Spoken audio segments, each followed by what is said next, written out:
What is happening, Bills fans? I am Lance Nelson, the president of Built in Buffalo. To my right is Benjamin Shoop, and to my left is Scott Casson. And to Benjamin's right is the owner and co founder. Welcome to Triple Coverage, Dave Myers. How are you, sir?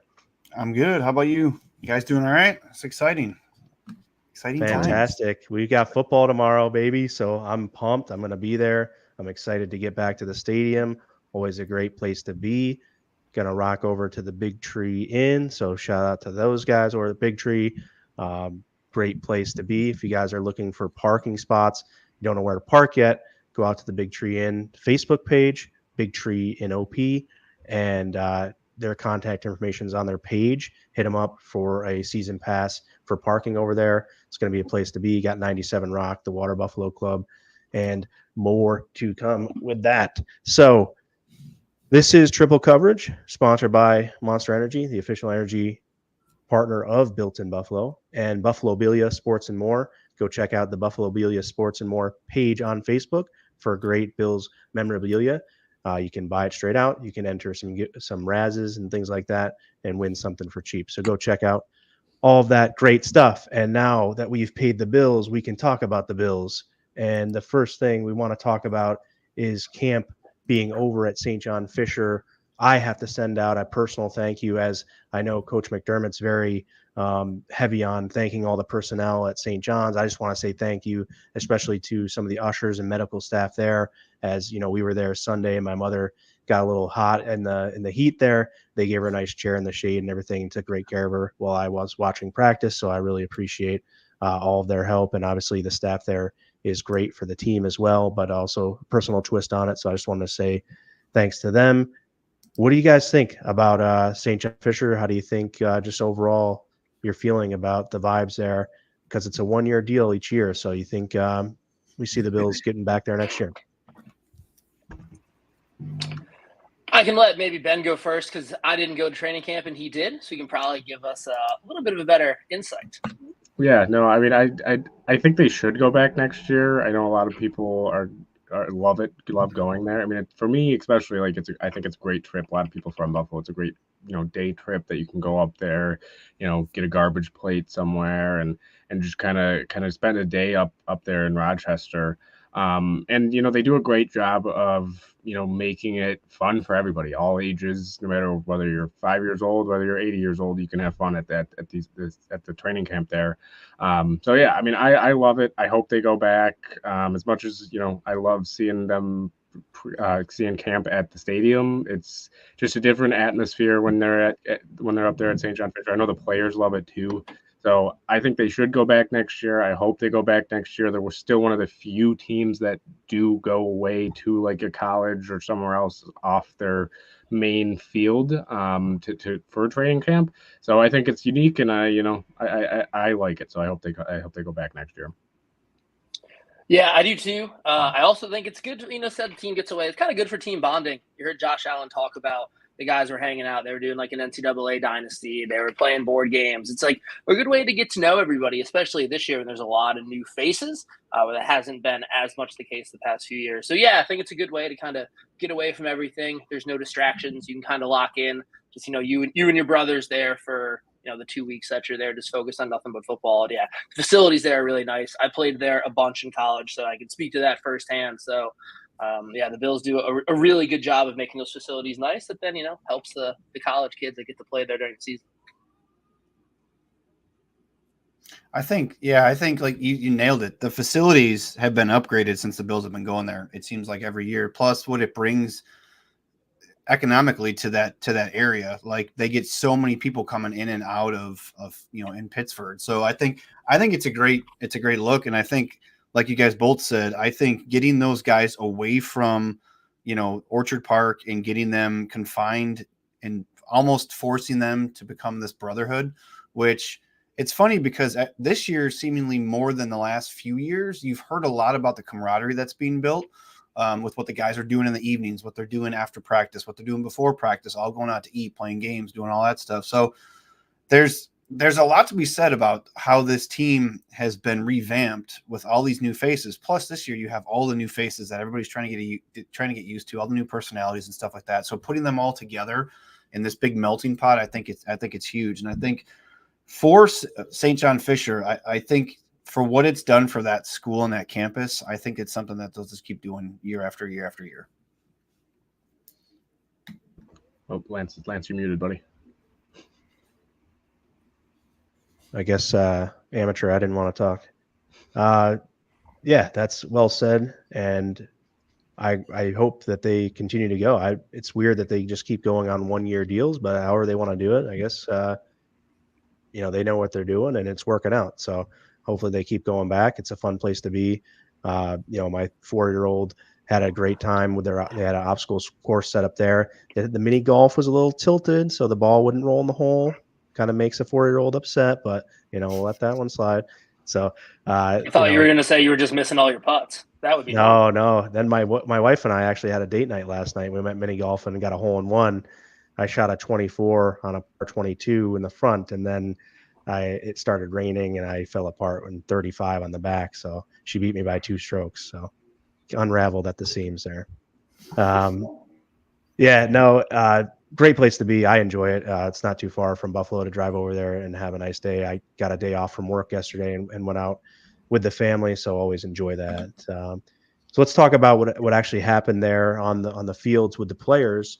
And I guess give me 1 or 2, if you want to go 3, but give me your biggest stock up or stock down. Let's start with Scott, I guess, and you choose which way to go. So if you start with stock down, we'll go stock down. If you want to start with stock ups, we'll go with stock ups. But give us a couple of guys and what you saw or heard or read. So, yeah, let's start with just the receiver position in general. I think Terrell Shaver's stock went way up. Same with KJ Hamler. I think both of those guys have shown that they are truly like NFL caliber receivers. If it doesn't necessarily work out with the Bills because they have a pretty deep receiver room, I do think that they'll end up on a roster somewhere, which is something we can talk about, at a later date with like what guys might end up other places. And then receivers whose stock went down, and some of this is just because they can't stay on the field. We'll say Chase Claypool and Justin Shorter.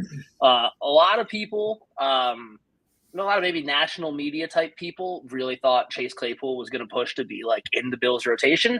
I don't know if any of us really thought that, but like he hasn't been on the field. Seemed like he's been dealing with a bunch of different things. The latest issue, I guess, is turf toe, which is not fun. I can say from firsthand experience. So he hasn't been out there. And then Justin Shorter, a guy who was, I think, the #1 receiver recruit out of high school going into Florida and just has not been able to stay healthy.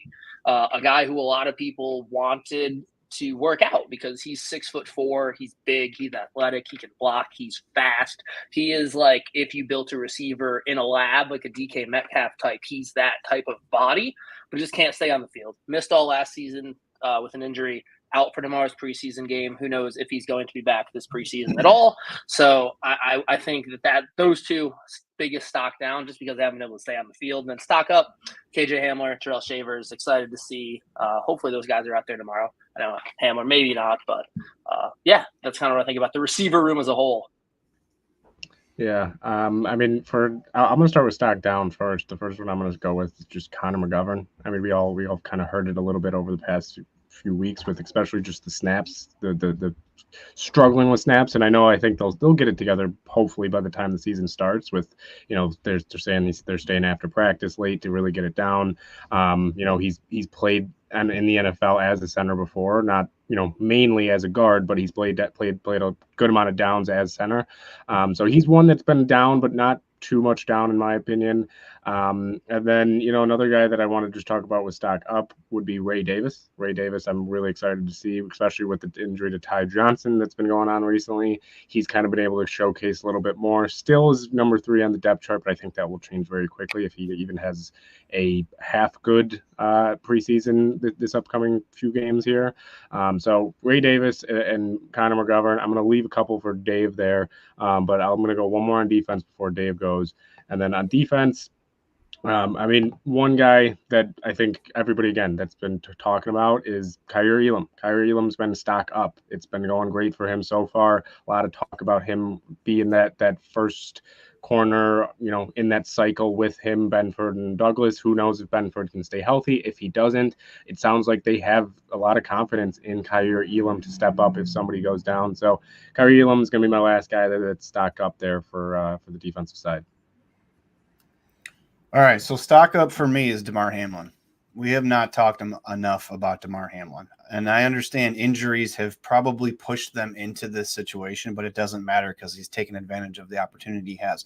A lot of people forget that a couple years ago, DeMar Hamlin stepped in when Micah Hyde was out and he had 100 tackles. Now, he's had obviously a situation he had, that season. And then last year seemed like he wasn't himself, right? And he's had a full offseason to get back into football shape. And I think we forget a lot about the football player, DeMar Hamlin. So stock up for me. And I've seen a lot of good things for him, and the coaches are raving about him. Bobby Babich has been talking about him. McDermott's been talking about him. Another stock up, I know it was mentioned, Terrell Shavers. This guy might make the roster.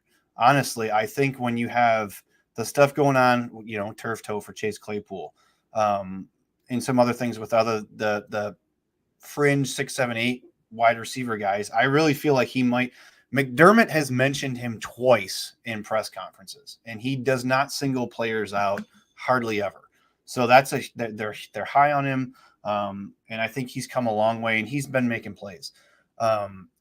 Another stock up for me is going to be Von Miller. We were talking about it before we went on here. We were kind of joking around about it, but he's getting very bendy again, and he looks and feels like the aura is coming back. Not that he's going to be the Von Miller from a couple years ago where he had 8.5 sacks in 9 games, but I feel like he's going to contribute. He's going to be a sack merchant. He's going to be in there on definite passing downs, and he's going to go get the quarterback.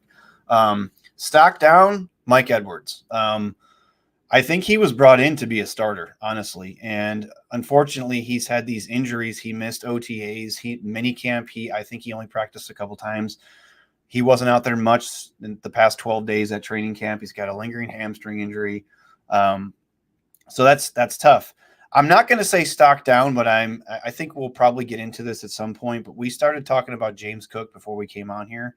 And it's a little concerning, because the same mistakes are happening. And stock down for me, and don't freak out, Tyler Bass. I'm concerned. People are going to call me a hater or whatever, but they might bring another kicker in. If he does this through preseason and he's missing 41-yard field goals, that's something that's unacceptable for a team trying to compete, not just for the AFC East, but for the, to make it to the Super Bowl. So I really think we got to, wait for the preseason and my, actual games to see with Cook and Bass before I give them an up or down right now. But I agree, it's definitely something we're going to talk a little bit more about. I had Alec Anderson and Zach Davidson on the offense as my stock ups. Really like Alec Anderson taking some second team rep, snaps, stepping in there even when Connor McGovern's getting a blow, and working with Josh and things like that. I think the fact that Alec is such good friends with Josh and just having that overall trust is very good. I think he's got a stock up for me in this camp. Went to the hospital and then bounced right back the next day and everything. So just really consistent and a great dude, a great teammate. He's kind of made it the right way. He's kind of gone through his positions and where he's had to go to climb the ladder. And now he's at a place where he's trusted to be your 6th or 7th offensive lineman behind, your starting 5, and then maybe behind Vandemark potentially. And then Zach Davidson, obviously just there's a lot of people that are big fans of him. He's been stashed on this roster for at least a year now on IR all last year, and making plays out there when his number's called. He's making the plays, and you see how much, when I was there, one little drop here or there and guys are pounding the ground because they just want it so bad. They know how few opportunities they're going to get. And when these guys are making consistent plays like Zach Davidson has, it just, it's a tremendous help, and it just builds that trust. I think he's going to push for a 53-man roster spot here. And then on the defensive side of the ball, I went Dwayne Carter. I think that McDermott talked about him yesterday. I'm not sure if the conference was yesterday or the day before. I guess it was. No, it was yesterday before camp, so I'm sorry. But Carter kind of clicked around the scrimmage time where he kind of was started to do the right thing, kind of having,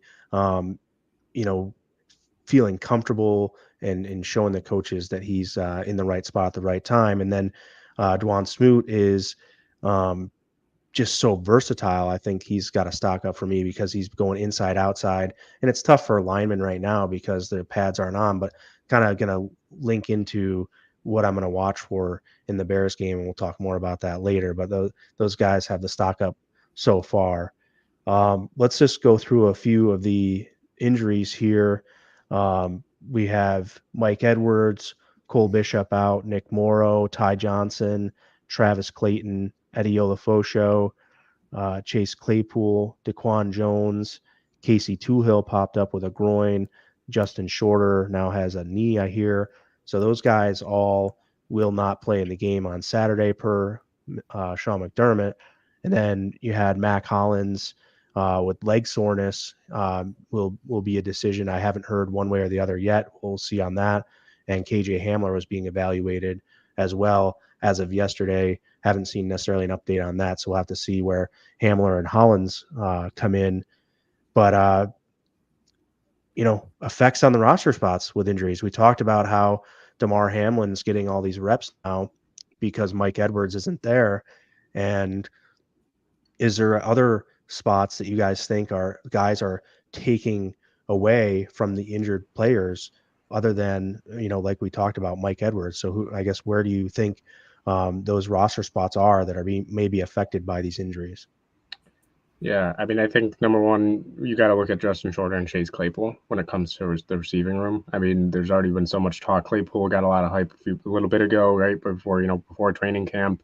Justin Shorter, a lot of people were, like we've already said, kind of expecting a little bit more now going into his second season, but he's struggled to stay healthy. And when you have this many guys fighting for, the last spot essentially in that receiving room, it's tough when you're going to miss a game in the preseason, especially now that there's only 3 of them, right? It's not like, if you miss one, you got 3 more after that. It's like, nope, you miss one, you got 2 more games, and those 2 games, the starters last game don't really even play the last game. So it's tougher for a lot of these guys to miss time in this preseason. So Justin Shorter and Chase Claypool, and I think more so Justin Shorter than Claypool, because, we've seen Claypool play before. We've seen him around the NFL, and there's more on tape with him in the NFL, where Justin Shorter, you haven't really seen much from him because, again, he hasn't been able to stay healthy. So those are the 2 that are really glaring for me.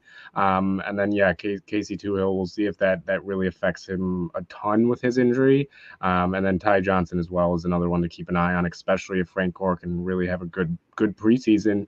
Who knows if they end up going with Frank Gore, who's younger just because of that, aspect of the age. So I think out of those ones, the top 3 for me would be Claypool, Shorter, and Ty Johnson that are like the most glaring.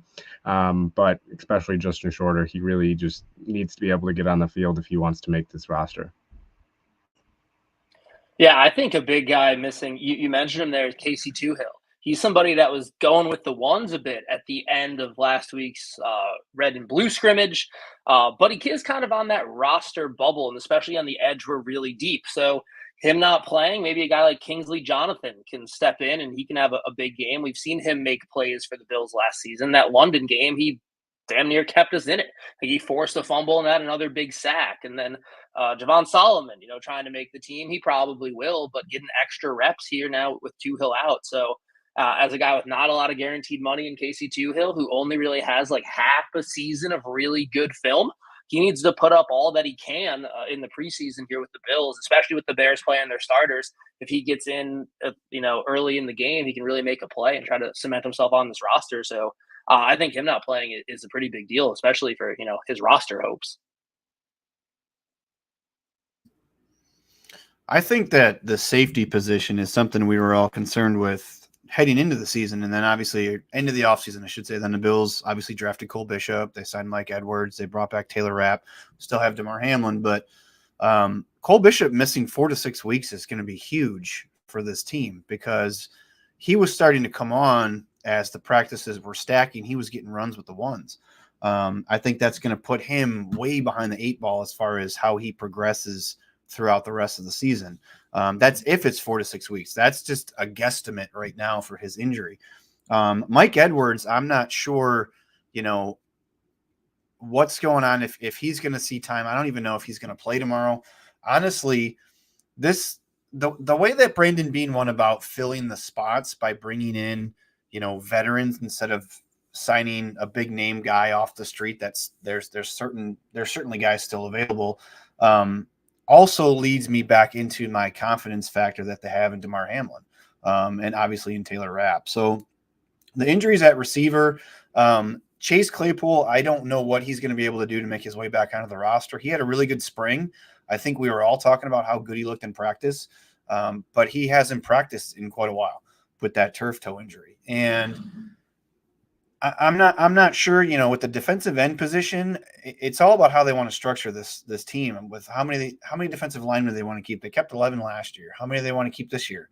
Because they're going to need positions at linebacker, because who knows what's going on with Matt Milano if he's going to be able to go week 1. So it's going to be a lot of stuff that we may not be able to look back on what they did and kind of the patterns that the Bills and Sean McDermott and Brandon Beane have had with roster construction, because they flipped over the roster. I mean, we lost so many guys and so many key captains and key figures in that locker room. So it's going to be really interesting to see if they, have to skimp at one position because of injuries, or build it up because they have depth somewhere else. So like offensive line, they're so deep at offensive line. It's going to be tough if you're, that fringe 5th or 6th linebacker to make the roster. So it's going to be really cool when we get to the Bills 53-man cut. Before you go, Lance, I do also want to touch on just real quick Dave's point about Cole Bishop and how this injury does end up being 4 to 6 weeks. We've seen how Sean McDermott handles rookies, right? We see, especially if he gets hurt, who knows, maybe that does push back the timeline of how fast they want to get him into this defense and get him playing a lot, especially if you have other guys that are out there making plays. If DeMar Hamlin goes out there the first few weeks and really looks good, right? And then it's going to be, okay, well, when do we use Cole Bishop? Do we just bench DeMar no matter what when Cole Bishop comes back? Do they wait a few weeks? Like, when is then the timeline for him if he is out 4 to 6 weeks? So it's Dave was touching on how it kind of changes everything with DeMar and who's going to be playing.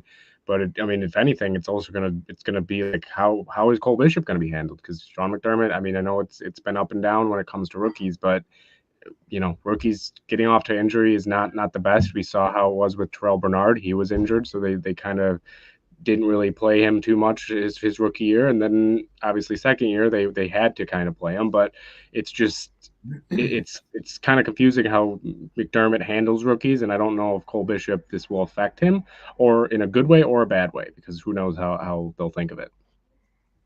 Yeah, and I would say don't sleep on Kareem Jackson at the safety position either. We don't know exactly, the timeline for ramping up these guys, and that the whole ramp up conversation is exactly what you mean when you're talking about Cole Bishop coming in at safety, because they have their plan for how long it takes to get these guys from point A to point B to being ready to be able to be trusted in this scheme, in this defense specifically.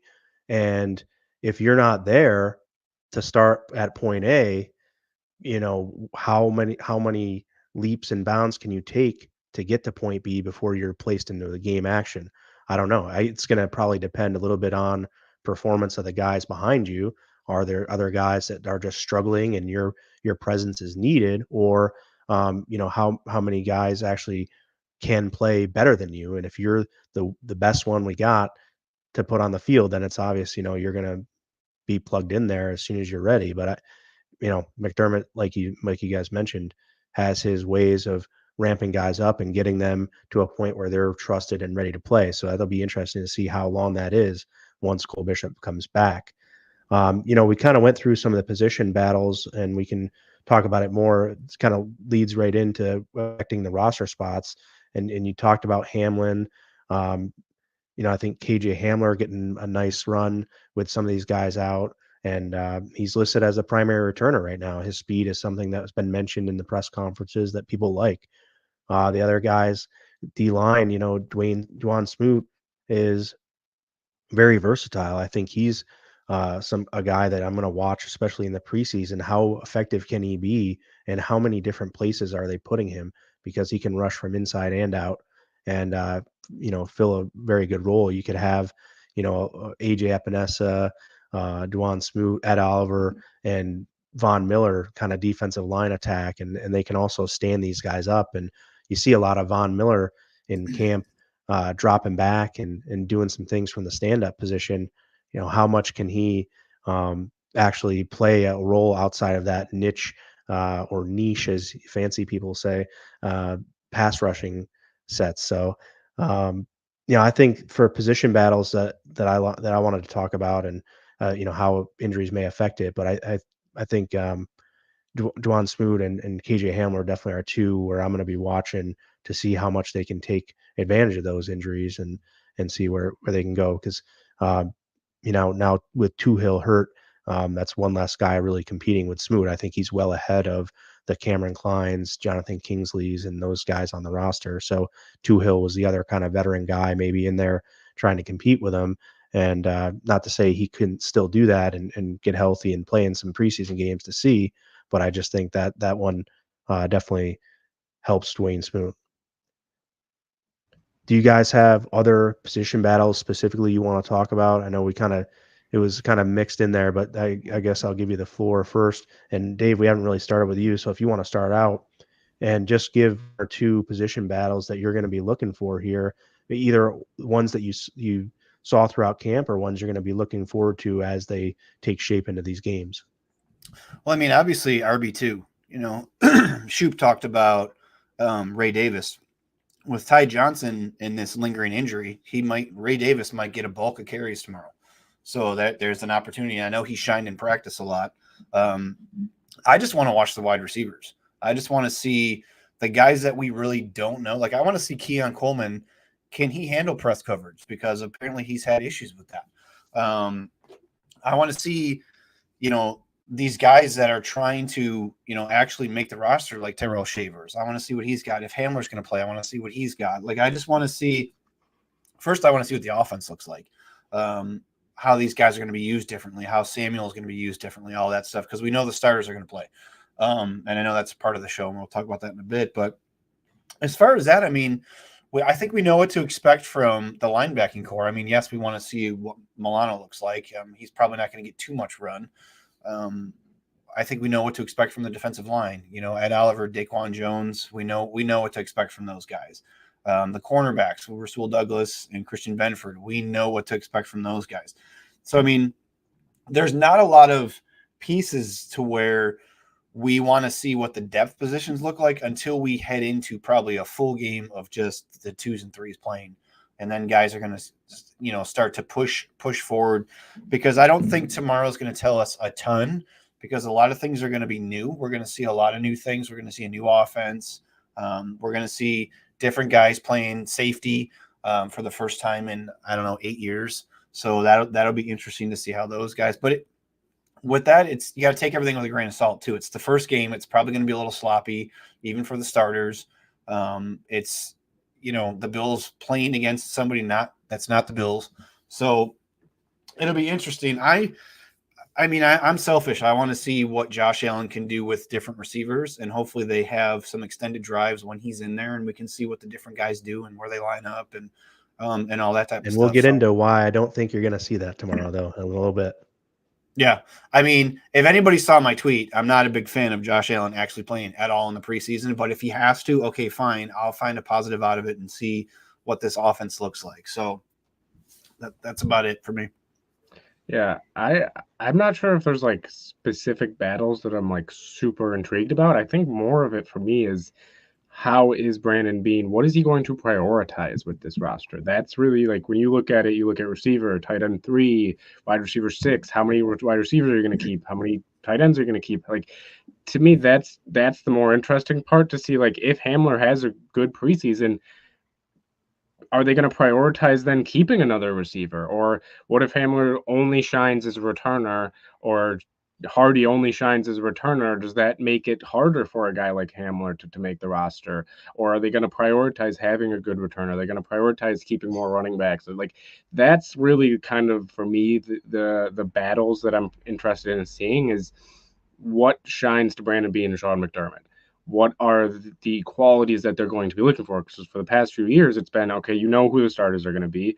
it's really just, okay, those 2 or 3, 4 fringe guys that are on the roster that are all pretty much the same position. This year, Lance just ran through a list of them, right? Safety, wide receiver 6, tight end 3, D line, returner, even linebacker. Like, what is the priority here, and what's the concern with this team here? Because if they end up keeping 7 receivers, to me, again, that tells me that Joe Brady, Sean McDermott, and Brandon Beane have a little bit less confidence in this receiving core. If they keep 6, maybe they have a little bit more confidence. So for me, that's really kind of the major point, turning point for me this preseason is who is going to stand out, and is it even going to matter in certain positions like wide receiver, especially with returner being now kind of a more important role this year compared to last year with the new kickoff rule. So it's just I'm curious to see how they handle this roster when it comes to that. But I would say out of all of the ones that I'm really excited for, it's got to be that wide receiver position, just because of the amount of guys that are fighting for a roster spot right now. So it's all over the place with a bunch of different position battles. But I mean, Brandon Beane for sure has his work cut out for him for what is going to be that final 53, and this weekend will be the first big test, because again, you only get 3 games. There's no 4 anymore, so every snap matters that much more for these guys.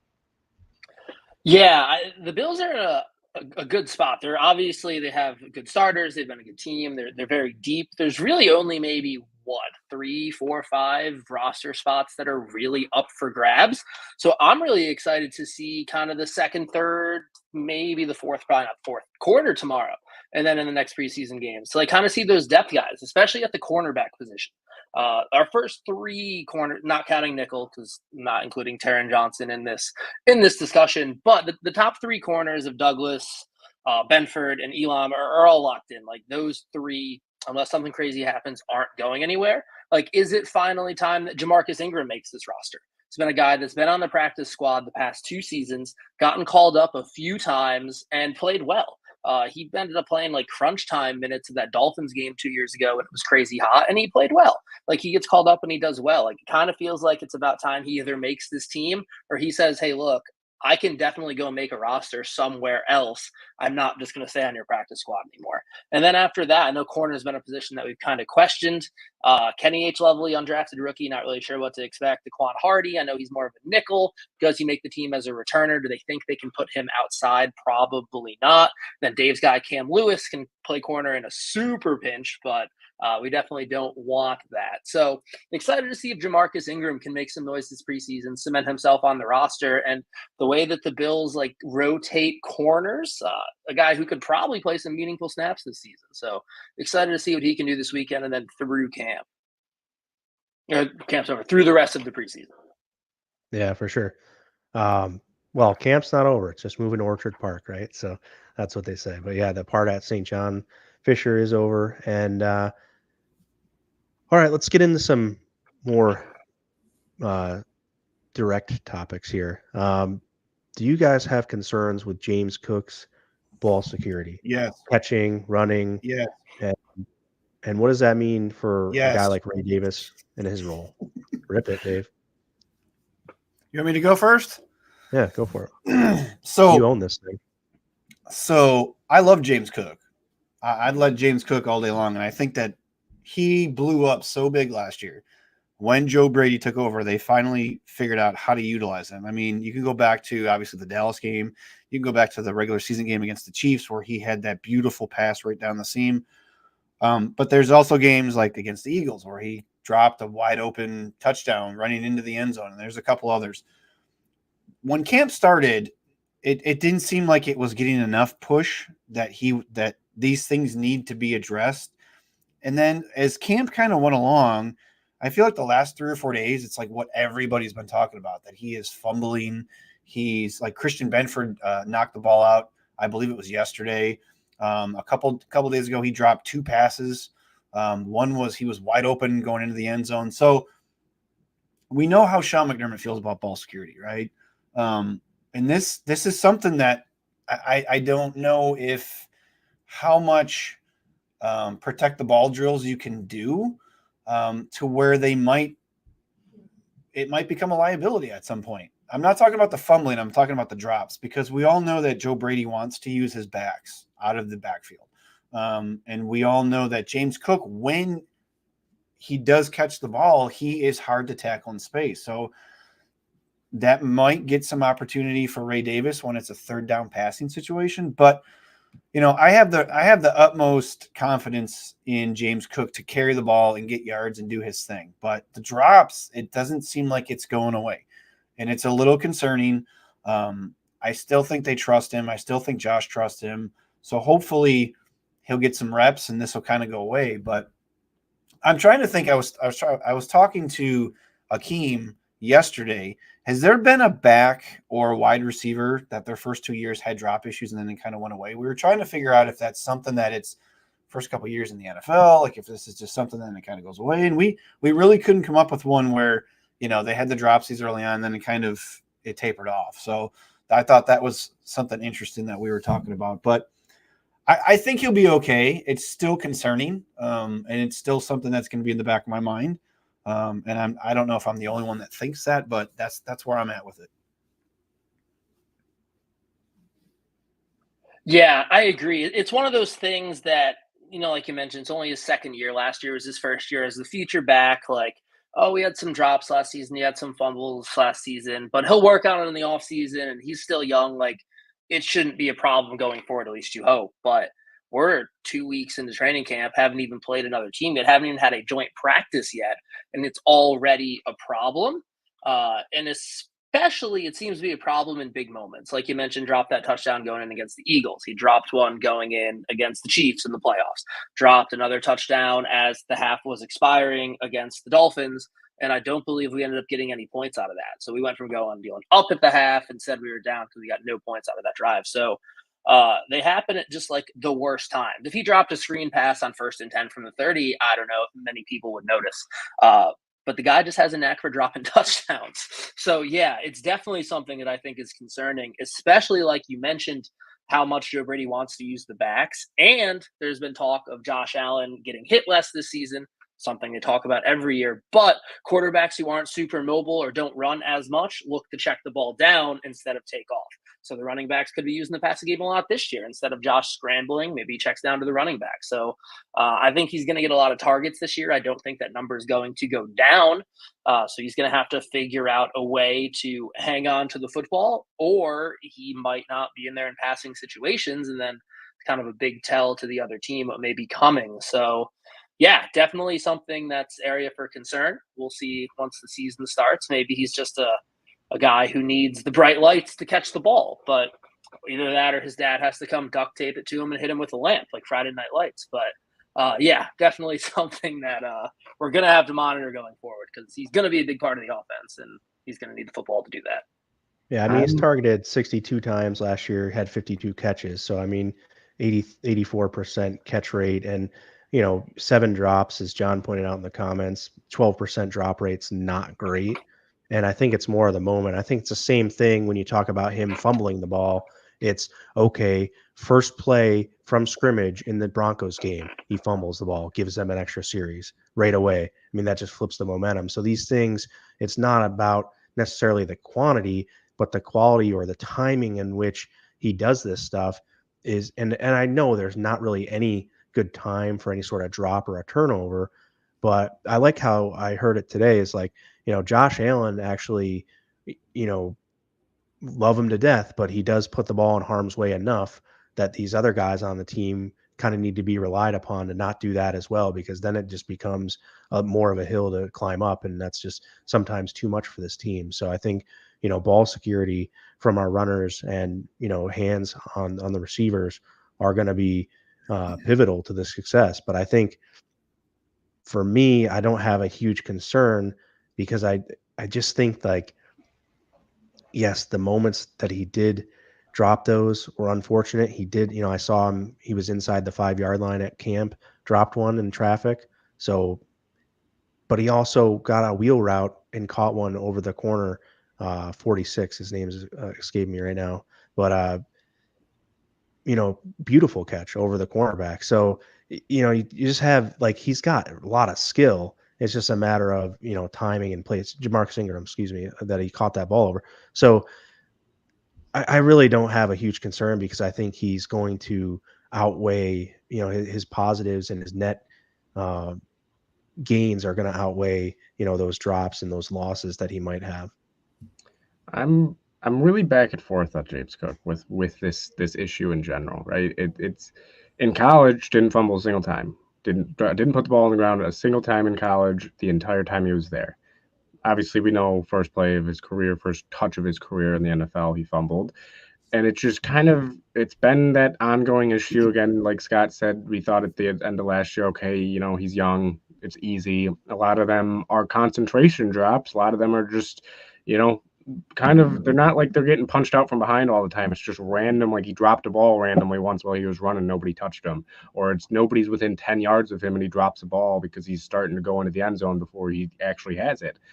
But that's also part of the reason why I'm concerned with it, is because these aren't like they're consistent issues that it is getting punched out all the time, where it's a top player on the other team that's being able to make a play. It's not like it's a Greenlaw or whoever it is that's on the other side that's making these plays. It's just there's really no excuse for a lot of them. That's the thing, and that's the part that concerns me is can you fix that if it is that way? Because there's only so much you can do going into the season. James Cook has to have on his mind, hey, I need to take care of the ball. And for it to still be an issue, like Scott said, not even before a game's played yet, or even before a joint practice, and for it to still be an issue, that's a little bit concerning. So I'm really back and forth on it because he's shown signs that he can hold on to the ball. I'm really more concerned with the catch issues than the fumbling issues, if I'm being honest, because the fumbling issues really kind of can be fixed, I feel like, more than if you're just concentration dropping it constantly.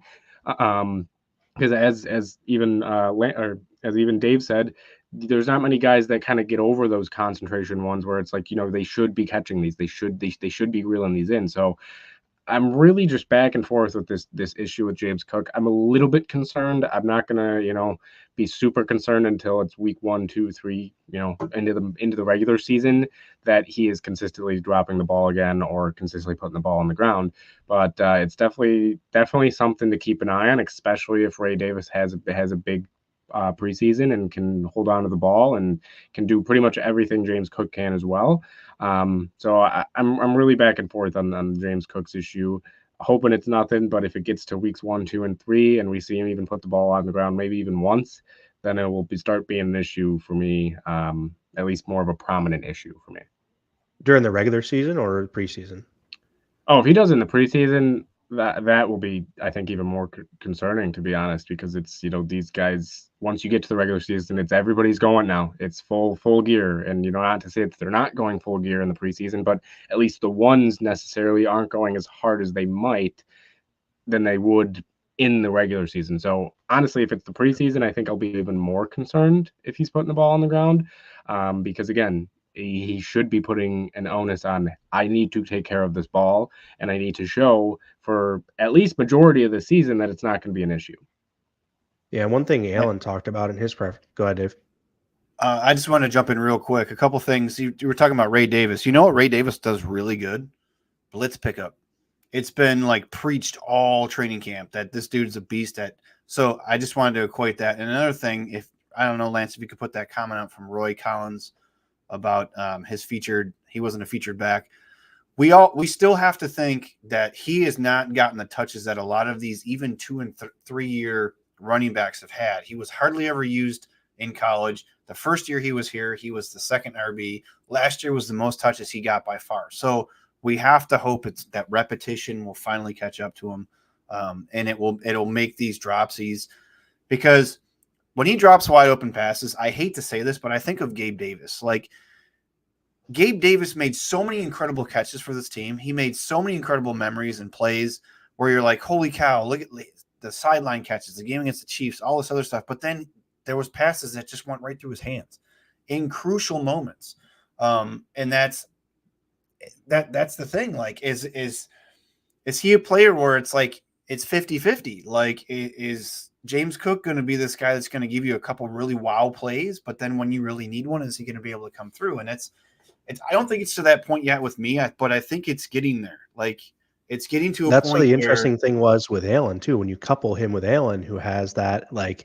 gunslinger mentality, where it's kind of like, all right, we already have one guy who's like that, where it can be anytime, he can make Right. that kind of thing. Is you can't have it at both positions, quarterback and running back.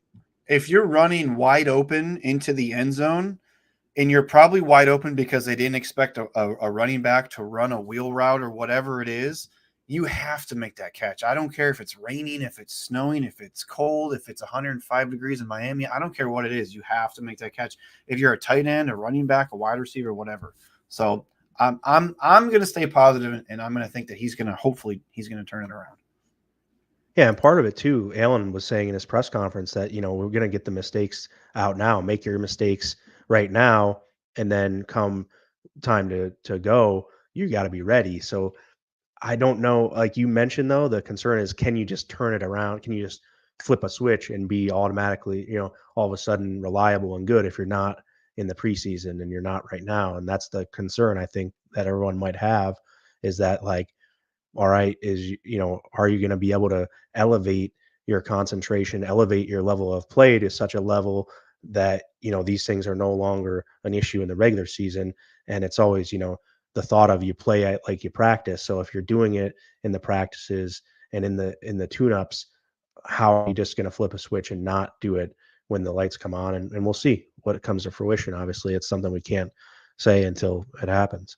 One more kind of more negative topic, let's say, potentially, and then we're going to get to a bunch more positivity here. But Tyler Bass concerns. I'm personally not concerned. I'm just going to go first here and say I'm not. He's missed some. The ball doesn't look great from what we're hearing, what we're seeing coming off his foot right now. But he's got to do it in the preseason games. And coach said, that he's going to get more opportunities in preseason games where they might go for it. He's going to kick. And that tells me that, yeah, he's got to work through some stuff, but this is the time to work through it. When you talk about any of your concerns throughout preseason and camp right now, this is the time to work through this stuff. And I just think that kicking is going to be that as well. I think Bass needs to hit a couple in the preseason games in live game action to really set himself up for the season. And if he struggles in the preseason, then I definitely going to change my tune. Yeah, when it comes to Bass, I'm not too concerned right now. Just like you said, Lance, it's something that if it's a struggle this preseason and really early on in the regular season, then I'll start to kind of get a little worried. But for me, I think it's still on his mind probably a little bit about last year and how it ended, and him missing some kicks towards the end of last year. So I think that could definitely still be playing a factor, but I think at the end of the day, he'll still be, because even last year, I heard people saying, oh, well, he really wasn't the same last year. And he was still a pretty good kicker compared to the NFL average. Like, he still was a very solid NFL kicker. So if he can continue at that a little bit above average range this year, I think I'll be fine with that. You'd like to see him get back to the percentage he was at, I believe 2 years ago was his best average season. So I think you would hope that he can get back to that. But even if he sticks a little bit around what he was at last year, I'll be fine with it. Because again, a lot of his misses were a little deeper last year. It's not like he's shanking 25-yarders. It's not like a lot of teams definitely could have it worse where we're seeing 30-yarders missed consistently. So I think if he can have a good preseason and just, see the ball go through the uprights this preseason, I think that will do a lot for his confidence going into the regular season, and hopefully it can carry on throughout the season.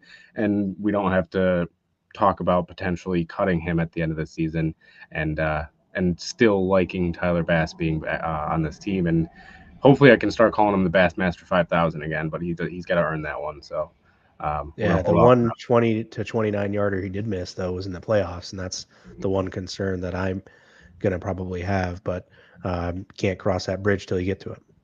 Yeah. Scott or Dave? I can go. I don't know if I'm concerned yet. Kind of like, been a theme of the show. We haven't played any real games yet, but I definitely think at the end of last season, he lost his confidence. And that's something that as a kicker is probably the most important thing. It's like whether you think you're going to make the kick or not, you're probably right. I think we've all heard that old, adage, but yeah, I think he just needs to get his confidence back. Like, he needs to make a big kick. He needs to make one from over 50 because he looked real shaky on those at the end of last season. I think the one he missed at the end of the playoffs was like 45, something like that, and that kick never had a chance. I know it wasn't from his hash. He's a left hash guy. Kicked from the right, but either way, it's a kick that we're gonna need because at least one or two big games this year are gonna come down to a big kick, and we're gonna need him. So I think he just needs to get his swag back, make a big one, do the single eye black thing that I won't make fun of him for because he's our kicker. If he was someone else's, I most definitely would. But yeah, he just needs to get his confidence back. So let's hope he makes a big kick early on, and then we don't have to talk about it All right. I'm concerned. I've been concerned since last year. In our group chat, it was probably like week 4 or 5, I said Tyler Bass is suspect. And it's not because I don't like Tyler Bass, and he made a lot of big kicks for us. He put us in a lot of good positions to win the AFC East. He's done a lot of good things. But when you're being paid to be a top 5, top 3 kicker in the NFL, I need you to make kicks in the playoffs. There's a guy that plays for the Kansas City Chiefs. When it's playoff time, it's crunch time, whether you like Harrison Butker or not, he makes the field goals, whether it's 40, 50, 55, whatever. And it seems to be always in crunch time. He makes field goals. So until he starts just knocking these through, I'm going to be concerned every time he touches the field. There was a time with Tyler Bass where, he was automatic. He'd come out and you'd be like, all right, 3 points. Let's see what the kickoff looks like. It's going to be 3 points. And we were sold on the fact that, just like we were sold on Josh Allen having the strong arm playing in the weather, like Tyler Bass has this, rocket launcher of a leg, and he's going to make these kicks from 50, 55 with no problem. We saw what he was doing in practice and stuff like that. And now it's like, I'm concerned. And if he struggles through camp, and I know he's got a big cap hit, I'm not saying they're going to cut him, but I wouldn't be surprised if he struggles tomorrow or if he struggles in both games, if there's a kicker. I mean, there's kickers always available in free agency. There's always guys on the street that can come in and be a kicker. So it's really something to watch. You guys might think I'm overreacting, but there's games that he could have won for us last year. And I'm not saying that the Chiefs game was his fault, but overtime looks nice, or at least being in a position to play in overtime. I know the Eagles game, he missed, I think it was a 44-yarder, and then the Eagles kicker made a 59-yarder in the rain. So that's what we need. We need consistency, and if he gets his swagger back and he starts nailing kicks, cool, no issues. But until then, I'm going to be a little skeptical.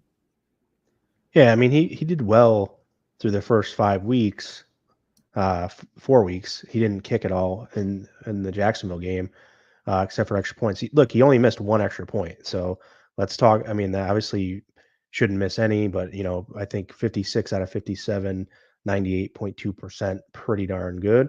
The problem was the Monday night game against the Giants, 0 for 2, both were over 50 yards, and then 1 of 2 against New England. At New England, did we end up losing that one? Yep. So, tough. And then 2 for 4 against Philly, where he misses one between 30, 39, and then 40 to 49. So these big games, Philadelphia, New England when we needed him, the Giants when we struggled, and then the playoffs where he missed the kicks. Other than that, he was perfect. And it's just, again, it's not necessarily not having the ability, but it's having that clutch. I mean, we got to stop. We got to have guys that can come through when needed at all positions, and kicker is probably one of the most important. So that's a basis for concern. I understand, but I still want to see, what happens because, he made some really good kicks in some moments previously, and I want to see if we can get that back out of him. And that's all mental, I think, at this point, because the talent is there. All right, let's go we're going to just do one more camp topic, and then we're going to roll into the Bears preview and try to get out of here before midnight, guys. But always, I mean, there's just so much to discuss, but this is a fun one to do, and I want to bring it up. Camp surprises. So I don't know, Ben or Scott, I guess which one of you want to go first and give me. I've got 3 here, so if you guys want to give me 3 as well, or however many you've got queued up, let me know who your surprises are, and don't steal any of mine, please. Oh, I'm muted. You've been rubbing off on me. Yeah, you messed up in writing them down. I could seal all 3 and no one would know. My first one, I know we mentioned him briefly earlier, but Zach Davidson at tight end. I think we all went into this camp feeling pretty confident that Knox, Kincaid, and why am I blanking on the third guy? Look, he's making such an impact. I can't even remember Quentin Morris's name, but I think we went in knowing like those are our 3 tight ends. Like moving on. But Zach Davidson is putting on a show in camp. I know he had a touchdown in the scrimmage last week. He's looked really good. He's big. He's 6'7", bigger than the other tight ends we have, like maybe a red zone target, a D2 guy, which I always love out of Central Missouri, like somebody kind of came from where a lot of other NFL guys don't come from. I always think that's a cool story. So he's been surprising because going into camp, like he was just another camp body name on the roster. Okay, cool. But he's really putting in a really good camp, and maybe he doesn't make the Bills roster, but maybe he catches on somewhere else. Do you think Zach Davidson can make it, or Quentin Moore? We got John Robert brought the comment up, and you're talking about it, so give us your thought there. I think Quentin Moore still makes the team. I think he's just been here and he knows what he's doing, and he does his job well. He plays special teams, but I definitely think Zach Davidson can make another roster right now. But I still think Quentin Morris is our number 3 tight end. Second guy, I mentioned him earlier, KJ Hamler, had an awesome camp. We signed him in that futures contract from the Broncos. It's like, okay, he's really fast. He hasn't done anything at the NFL level, really. Like, he's a fast guy to have in camp. Cool. But he right now is slotted to be the number 1 returner. And we talked about the new kickoff rule. Like, that's really going to matter. And maybe he can end up that wide receiver 6 position because other guys haven't really pulled away. And another guy we mentioned earlier, but Kaiir Elam, at times his career looked pretty over, and now he's getting some serious reps with the ones and maybe making a guy like who we have right now and Rasul Douglas maybe a little bit more replaceable next year when his contract is up. So those are the 3 for me.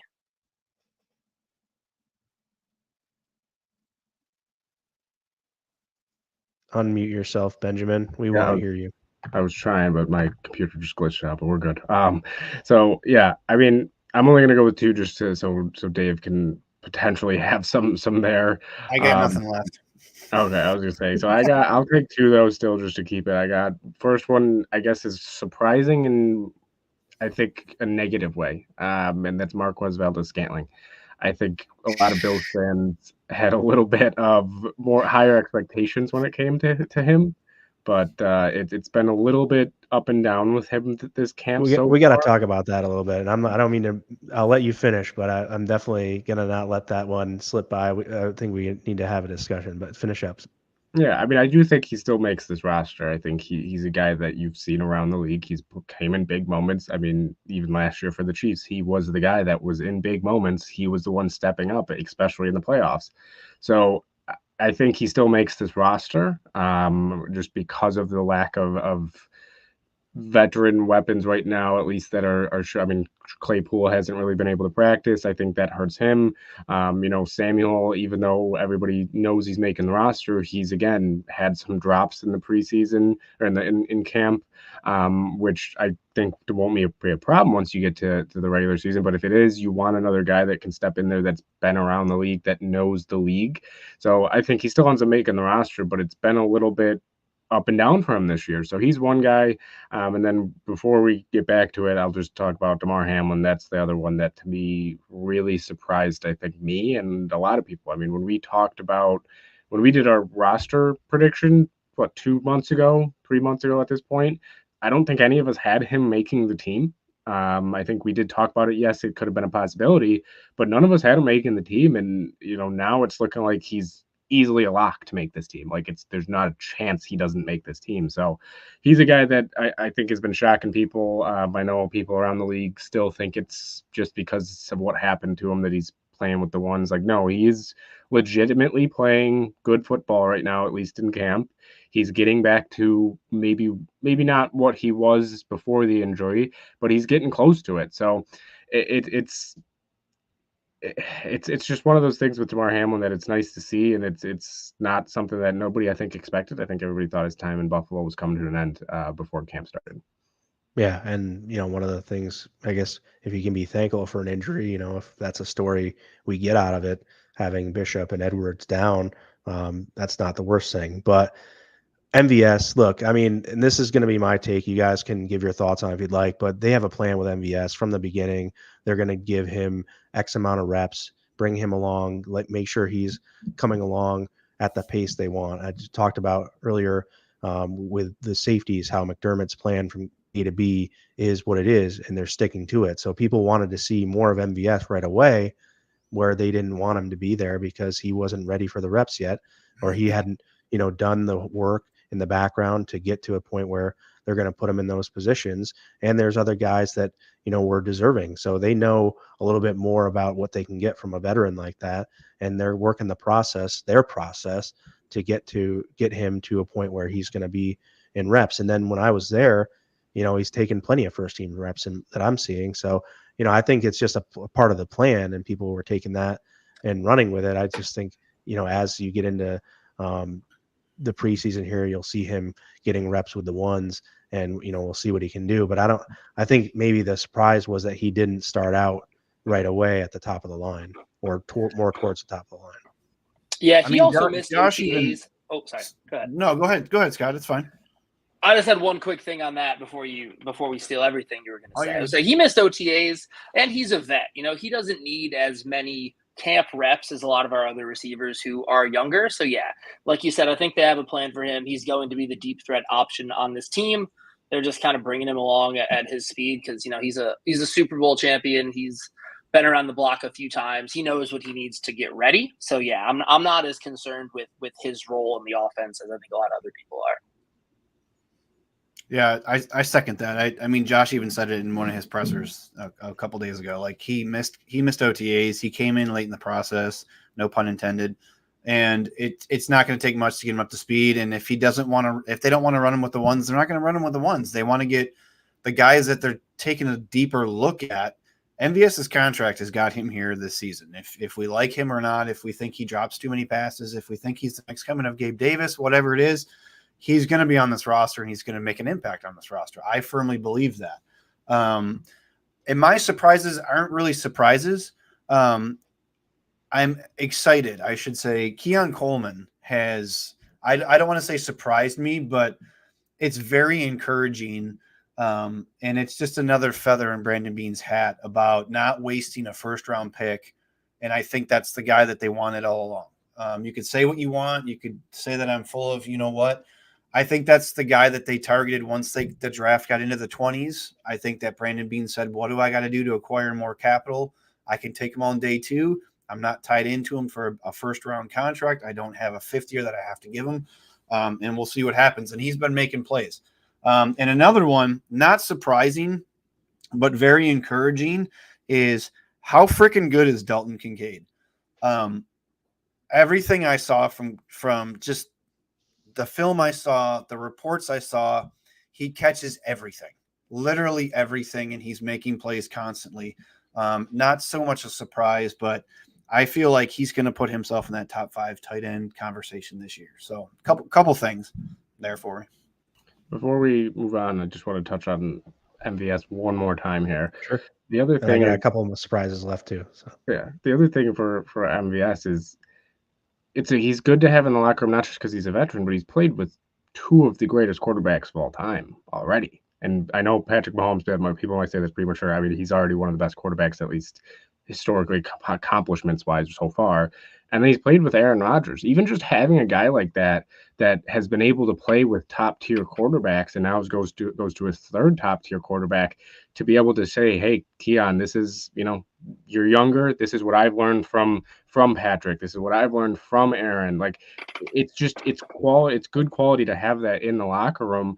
And, yes, he's a little bit inconsistent here and there, but like I said, he's came up big in big moments in the playoffs for teams. He's been able to be a guy that is consistently around that 500-yard range. Now, he's not going to put up 1,000 yards. We know that. But when you look at this receiving room, who do you know that is definitely consistent? Curtis Samuel in his career has been consistent when it comes to catching the ball and doing what he needs to do. And so far, Shakir has been consistent. But other than that, it's just kind of question marks. Claypool's been inconsistent. Keon Coleman, we don't know what to expect from. Mac Hollins hasn't, like, he's been up and down. So you can't, like, to me, there's so many receivers in this roster right now that are inconsistent. Get the guy, keep the guy that you know has been around the league, played with great quarterbacks, and can come up clutch if you need him to. And maybe he'll let us down here and there, but I mean, every guy does that here and there. So I mean, none of these guys are perfect. One last thing before you go, Lance, on your surprises on MVS. We have a group chat, and I'm going to bring this up, and I'll put this out there into the universe. And I said MVS is going to lead the Bills in receiving yards this year, and everybody blew me up. Look, he gets 3 catches for 65 yards. That's why. Huh? Because it's not going to happen. If he gets 3 catches a game for 65 yards, he could lead this team in receptions. I'm just throwing it out there. Anyways, one thing about MVS that Shoop kind of touched on was the fact that, did he have any drops against the Bills in the playoffs last year? No, he made big plays in crucial moments when the Bills were looking for guys named Diggs and Davis to make plays, and they weren't. So I'm not saying he's better than Diggs and Davis and all that, but I'm saying you have a guy that in big game situations has made plays on multiple teams that have won Super Bowls. That's all, and I'll leave it right there. Yeah, I just he think caught there's the going to be pass a little to bit ice of the AFC Championship too. Absolutely, yeah. There you go. And I think there's going to be a little bit of a Gabe Davis vibe to him, though, where he's going to have those times where he's not getting all those yards and those catches. I think the offensive attack, is going to determine that. There's going to be games like the Cowboys game last year where it's a lot of running, and then are they taking away that deep threat because maybe the people have gotten burnt with it over the first few weeks of the season. If that's the case, and MVS is having success with Josh, now people are going to key on that more and make him go, because everyone knows Josh has that big arm and wants to use it. And if they take that away, if they need it, especially if they start needing to take that away because everyone's getting burnt by it, then, that's going to neutralize him just a little bit. Uncle Bud came in here. Was Frank Gore Jr. a camp surprise to anyone? I didn't really see anything out of him that was surprising. Kind of came in, played his role, I guess. We'll see if he can do anything in the games coming up here because he's going to get a lot of work in the preseason, I believe.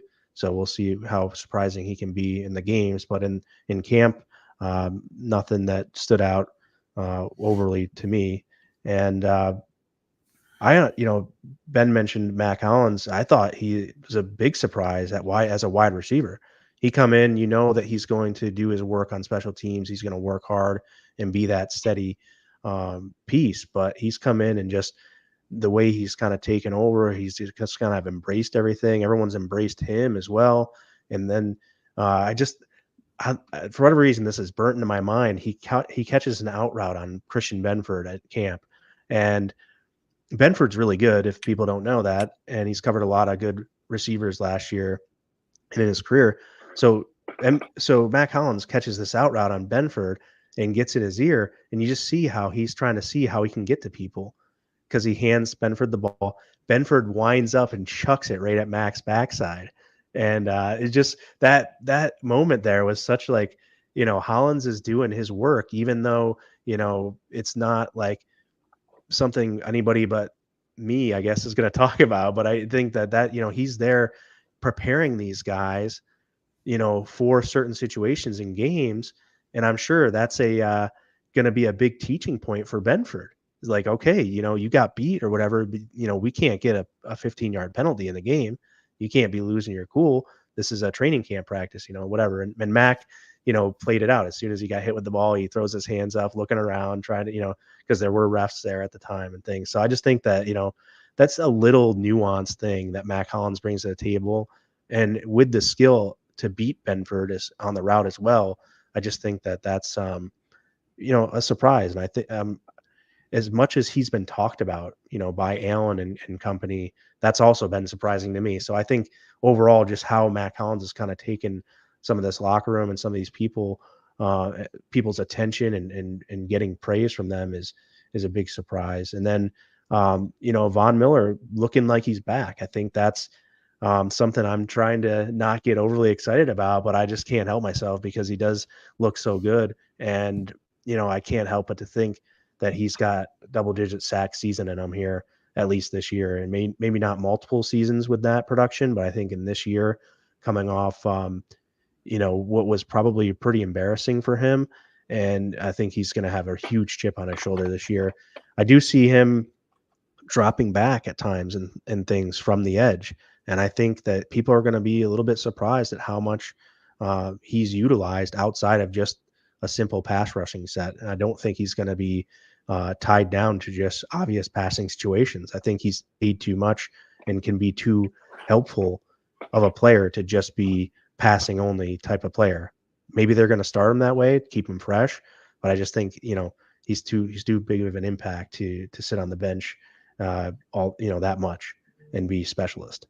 And then I had Coleman, just much better than I could anticipate as rookie year, as rookie camp, coming in, saying all the right things, doing all the right things, making some of these flashy plays, understanding cues from Allen when Allen points him one direction on a scramble drill, catches that ball in the back of the end zone a couple of days ago at camp. Just really, I saw that play live. I think it was on Sunday. Shoot, I don't know if you were watching at that time or not, but seeing that live, I guess, just was for me one of those things like, wow, okay, that kid gets it, and the way he studies, the way he, kind of how we thought Kyrie Elam was going to come in and be such a student of the game and things. I think that Coleman really is surprising so far, and I like it. So. Yeah, we've mentioned a few times now that the Bills haven't played anybody and it's all just been against each other in camp, and what does it all really mean? But that changes tomorrow. Chicago Bears head into Buffalo to take on the Bills in the first preseason game of the season. The start of the championship DVD could be tomorrow. We got some news from Sean McDermott the other day that the starters are going to play at least a quarter or so, including Josh Allen. Bears are also playing their starters, so we'll get a real look at, what this team could look like against some decent competition. So what do you guys think about that? What do you think about the game as a whole? What do you think about the starters playing smart, not smart? What do you want to see? Yeah, I'm a fan of it. I know Dave earlier said he's not too much of a fan of it right now, but like I've said a lot today, you only get 3 preseason games now. So one, you get less preseason games. If it was last year, I would be less of a fan of it because, again, you have a coordinator that you're more familiar with. However, this year, there's a lot of change when it comes to personnel, when it comes to the play calling, when it comes to pretty much everything about this offense besides James Cook and Khalil Shakir and Dalton Kincaid and Dawson Knox, and the starting offensive line, of course. But weapons-wise, it's pretty much all new besides 3 guys that were there, and even Dawson Knox missed a lot of games last year, but then you add that in with now Joe Brady really being able to implement his actual playbook this year, and maybe he keeps some from Dorsey, but it's a brand new playbook, at least when it comes to it's now fully Joe Brady's offense. So I'm a fan of it. So I think they should play when it comes to the offense. Defensively, I'm kind of mixed about defensive starters playing, but again, I don't think they'll play too much anyways. And as long as Josh Allen stays upright, and I don't care if he is about to get sacked and he just falls down, just don't take a big hit. Like, that's all I care about. So yeah, I mean, I'm fine with it. I think that it's good. The Bears are they're going to be playing their starters, so get some good competition here. There's only so many weeks till it's live football here, week 1, and week 1, we all know, can smack some teams in the mouth if they're not ready. Yeah, the biggest thing I'm looking at is just getting the snaps down between McGovern and Allen. I want to see how that looks. I think you're going to see a lot of handoffs from Josh Allen. I don't think you're going to see him dropping back to throw too much. You might get a handoff pass, and then we'll see where it goes from there. If they get that first down after the handoff pass exchange, you could see if they want to work on some up tempo stuff. You could see them getting into that mode and doing a couple things on a script. But otherwise, I really think it's going to be getting the snap from McGovern, hand the ball off, and let's get out of there and just get your work in, throw a couple balls. But I don't think you're going to see too many dropbacks. I think it's going to be a lot of handing off. That's just my opinion. I mean, I went back and forth. I mean, do I want to see Josh play in the preseason? Yes. Do I want to see him play an entire quarter? No. Because everybody wants to talk about, remember when the Bills and Josh Allen lit up the Green Bay Packers in the preseason, and then they went and laid an egg in the season opener against the Steelers? So, I mean, there is pros and cons. I will say this. I do want to see what the offense looks like. I do want to see some things. I know they're not going to show their hand because you don't want to give anybody film and stuff like that. I am intrigued as to what the defense is going to look like if Bobby Babbitt is calling plays and things like that. But I will bring a perspective to this that you guys might not have thought about. You know who I want to see play with the ones? Mitch Trubisky. Because if Josh Allen gets injured, who's he going to be playing with? The ones, not the twos and threes. He needs to earn rapport with all of those guys, right? So that's something that, and it's not going to happen probably, but nobody really talks about the fact that your starting quarterback, yes, he's going to get some play with the ones, but your backup should also get some reps in live game action with the starters, because if he has to come in for a spell, he's going to be playing with the starters. He needs to earn that chemistry. So I don't know, like Lance said, the center things that we've been hearing coming out of camp with the snaps and the low snaps and the fumbles and things like that, it is a little concerning. So maybe that's something to where they can get that in live game action. And yes, I kind of want to see what Coleman looks like. I kind of want to see where they're going to line up Samuel and, what Ray Davis looks like. That stuff I'm looking forward to. So I don't think that Josh needs to play more than a series tomorrow. Next week against the Steelers, where it's a controlled environment, because they're going to be practicing with the Steelers. And I'm sure that those two head coaches who go way back to William and Mary are going to have, hey, let's keep this on the up and up. I think that's where you play Josh, maybe into the first quarter, deep into the second quarter if you have to, depending on how the game's going. But we'll see. We'll see what happens tomorrow. It should be fun to just have the Bills playing against somebody other than the Bills. So it'll be fun. Yeah, and McDermott talked about having that rapport with Tomlin and being able to, keep that relationship and between the two teams and how they're going to handle all the situations. So I definitely agree with the take of when it gets into time with the Pittsburgh Steelers.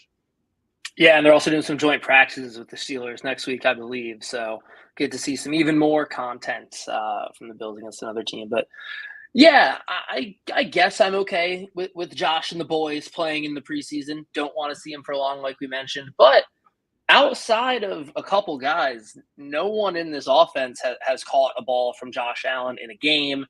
This offensive line is still gelling a little bit. So I do think it'll be good to get, just get a little bit of that connection against another team. Like you said, Lance, I don't think they're going to run.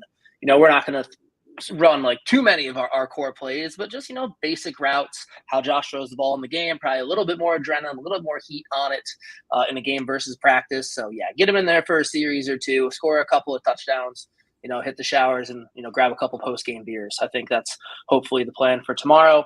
We touched a little bit on, we know the risk far outweighs any reward that you're going to get at this point in the season too, right? So, I mean, you do have to understand that. And that's why I think you're going to see more handoffs than maybe people hear, oh, Josh is going to play. Yeah, he's going to be working on the center exchange more so than anything. There may be some rapport building there.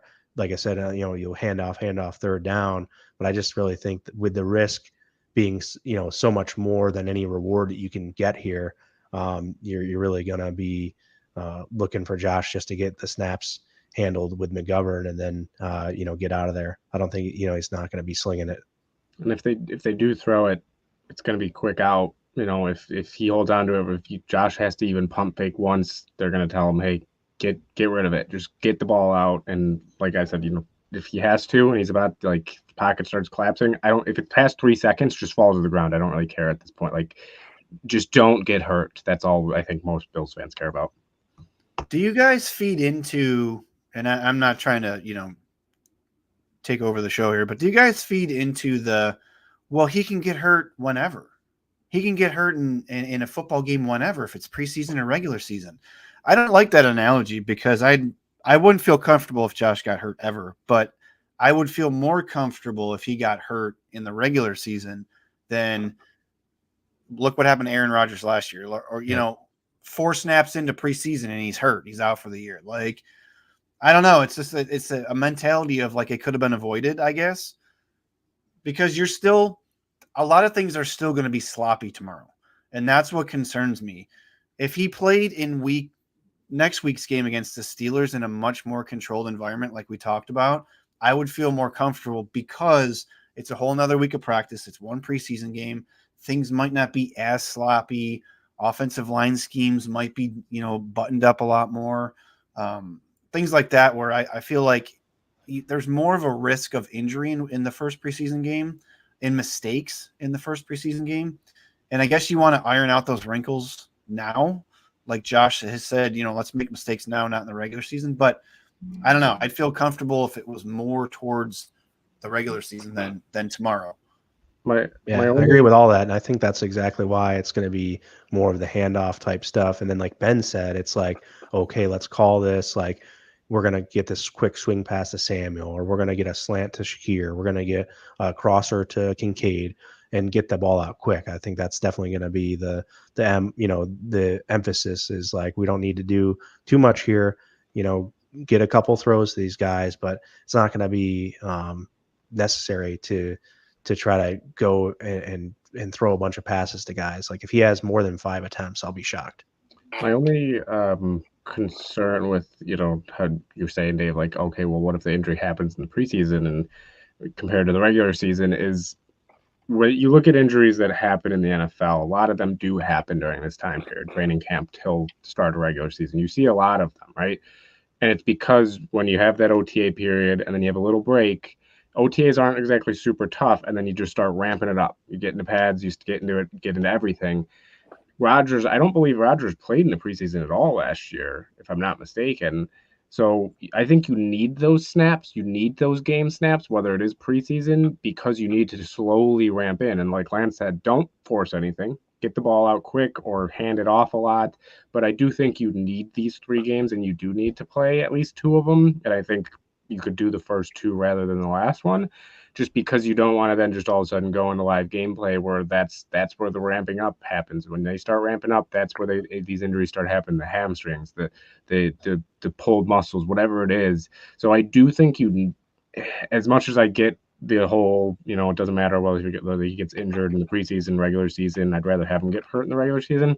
There's more of a chance, I think, that he does get hurt in the regular season if he doesn't play really at all in the preseason. So that's the only reason why I'm okay with him playing in the preseason, and maybe getting a couple drives, maybe 2 drives at the most this game, just because I think he needs it for his body. I mean, this is such a physical game, and he's such a physical player that I think he just physically will need those snaps.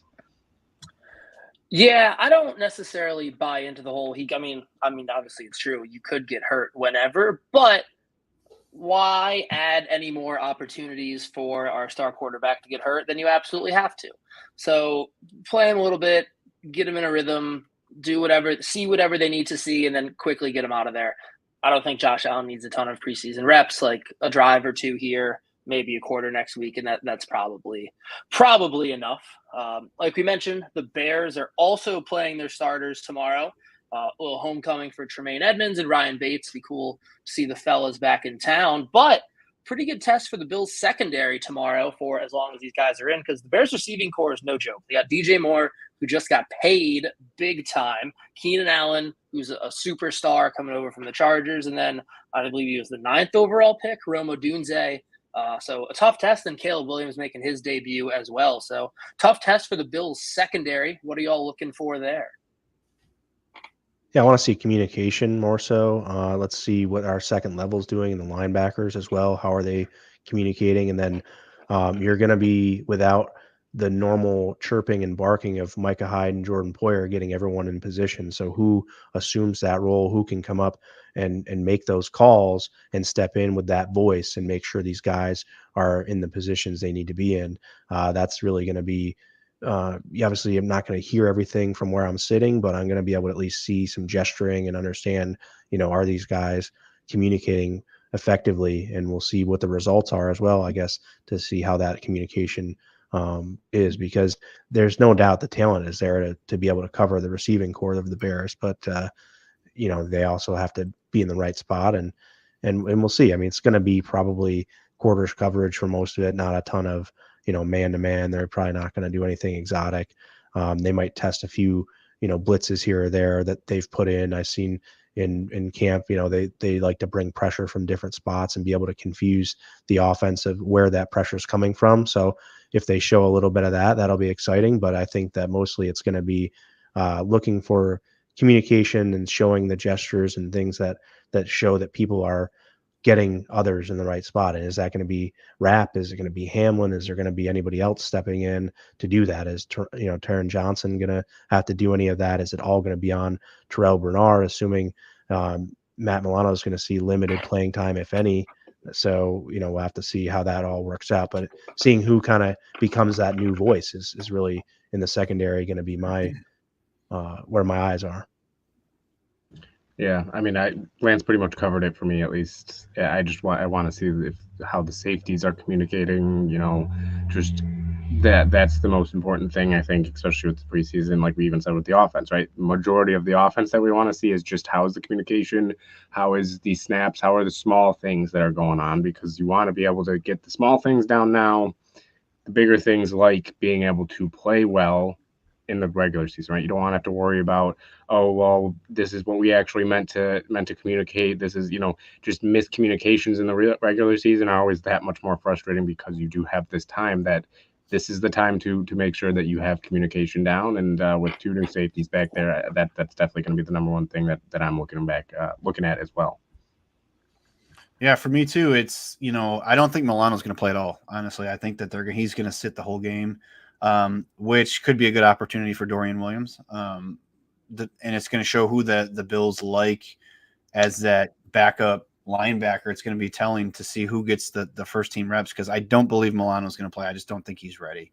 And it's going to be very telling for, at least when the starters are in there, to see, a lot of the talk has been about Kyer Elam, is how much run is he going to get? Because I don't think they'll play Benford and Douglas too long, maybe a series or two.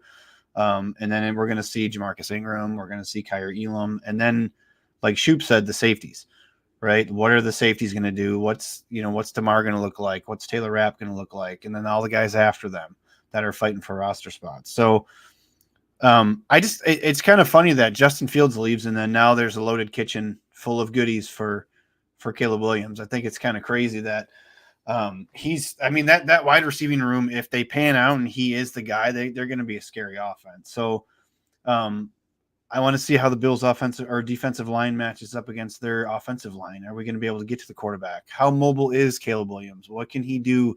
How strong is his arm? Because this is his first action. He's a rookie, so he's going to probably try to go out there and put a stamp on some stuff. So it's going to be interesting. It's going to be fun. It's going to be a good matchup, I think, for the defense. I think we're going to learn a lot about, what does the defense look like without, like you guys said, without Jordan Poyer and Micah Hyde. Is Bobby Babich calling plays? I don't know if they'll actually tell us or not. It's like the big magical secret in One Bills Drive, but it's going to be. I believe they said he was. Yeah. I just don't know if he's going to be calling plays the whole entire game. If it's something that McDermott might say, okay, let me take over the fourth quarter because, the third stringers are in there, or if this is just something that's going to continue. Babich is going up in the booth. So that to me leads me to believe he's calling plays all season, which is what I want. Yeah. So Babich is definitely calling the plays all game this week, as McDermott said. Is that what he said? His Okay. presser. So definitely Babich this week. They've been doing a lot of call-it periods at camp when I've been there Sunday and Thursday, where Babich has been doing the bulk of it as well. So it all signs to me point towards Babich getting that opportunity. We'll see how the rest of the preseason games do work out, but at least for this first game here, it'll be Babich calling the game. Yeah, I think that's the right direction. I think if you're in a season of, fully embrace the youth movement, you got a new DB's coach, which has shown for Kyer Elam, you got new offensive coordinator who's actually in his first full off season of being in control of the offense, new defensive coordinator. And I've said this a couple times on a couple different shows, like if you got to let him call the plays, because if McDermott calls the plays, he's not going to relinquish it all season. I don't think there's going to be a time when he says, okay, Bobby, it's your turn. Like it would have to be the other way around, where if Bobby's calling the plays and then they're getting into a bind, 7-8 weeks in, then McDermott can be like, okay, yeah, let me call plays the rest of the season. We'll reassess in the offseason. So I think it's the way to go. You're in a season of a lot of things have been turned over. You're in a transition, quote unquote, season. So I think it's the right time to have him call plays for sure. Yeah, I think it's going to be a time where, coach is going to step in and say, I'm going to call this because this is what I see, and maybe override Babich at times at most. Like, I think that's where he says, okay, like, I can't just let this play happen. Like, this is what I'm seeing. This is the play I'm calling, and he'll take over. He's done that before. He did it to Leslie Frazier. I just imagine that there's going to be times in games where it's on the line or whatnot, and he's going to be like, we got to go with this call because this is what works for us, and this is what I see. And I understand, then they'll talk there about, what did you see that made you want to go here? This is what I saw that made us want to go here. Here's what happened. And then, go the results there. And the more times, Babich either calls something that works or calls what McDermott already would call, I think is going to be more in the trust and building and all that stuff to let McDermott fully let go and have it. But he's always going to have that kind of veto and that time where, all right, I don't see it that way. We got to go with this. This is my team and I'm calling it, I fully expect that the Bills, Bobby Babich last year was, you can tell in the year before, Terrell Edmonds had his best season when Bobby Babich was the linebackers coach. Hands down. Yes, it was a contract year, say what you want, but look at what Terrell Bernard did last year. And now everybody's talking about, well, McDermott was calling plays. That's why they were so aggressive. I think a lot of that was Bobby Babich too. I think that influence that he has.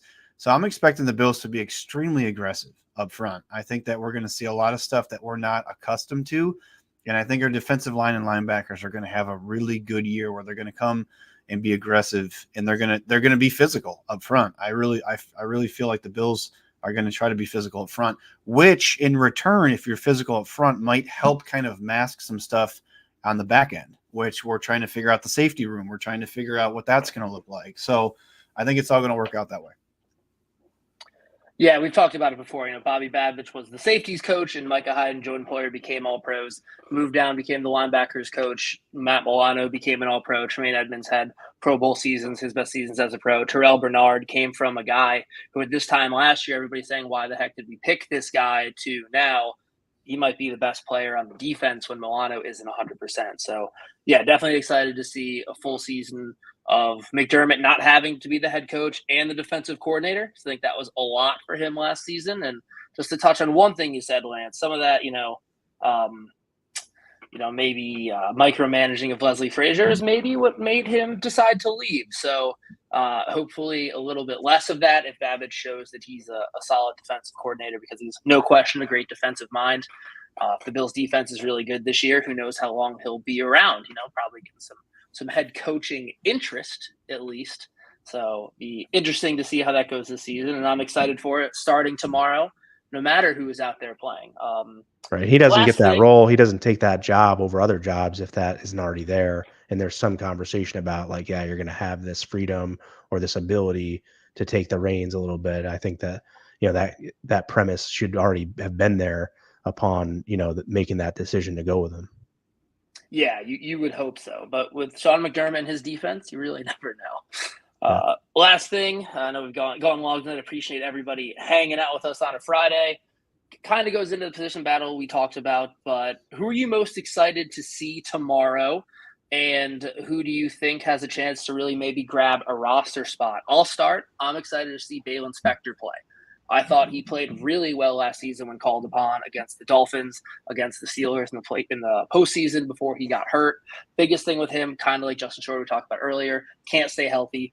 Can't imagine Milano's playing much tomorrow. Can't imagine Terrell Bernard is playing much tomorrow. Can't imagine Milano's playing at all tomorrow. But Spector has a chance with guys like Nick Morrow out too to really put up a good performance and show that, hey, like I've been around. I know this system. I deserve to be here. So what are you guys excited to see tomorrow and who you'd be watching?